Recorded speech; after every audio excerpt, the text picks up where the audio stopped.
দুর্গাপুজো শেষ না হতে হতেই 2 সপ্তাহের মাথায় আসে কালী পুজো। একটা দুঃখ কাটিয়ে উঠতে উঠতেই আবার আরেকটা দুঃখ। তো দুর্গাপুজোতে সবেমাত্র আমরা দুর্গাপুজোর যে দুঃখের ইমেজ সেটা কাটিয়ে কালী পুজোর আনন্দের ইমেজে প্রবেশ করি। কালী পুজোও আমাদের শেষ হয়ে যায়।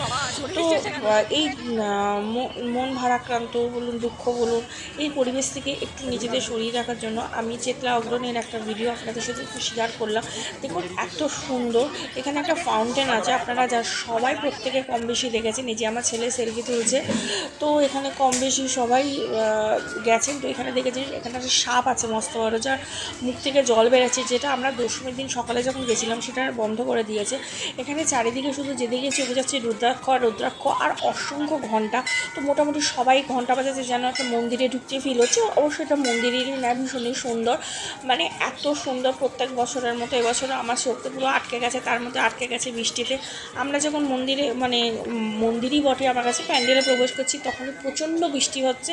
তো তার মধ্যেই আমি যতটা পেরেছি আমি ভিডিও করার চেষ্টা করেছি। দেখুন তো এত অন্ধকার, ভিডিও করতে করতে হঠাৎ করে ঠাকুর দেখা হয়ে গেছে যখন আমরা বেরোতে যাচ্ছি।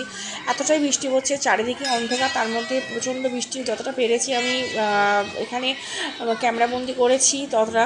তো আপনাদের সাথে এটাই শেয়ার করলাম, জানি না কতটা আপনাদের দেখার পরে মন ভালো হবে। তো দুর্গাপুজোর একটু আমেজ রাখার জন্য ভিডিওটা শেয়ার করছি। ভালো লাগলে অবশ্যই আপনারা কমেন্ট করবেন, শেয়ার করবেন, লাইক করবেন। Thank you. আমি মৌসুমী।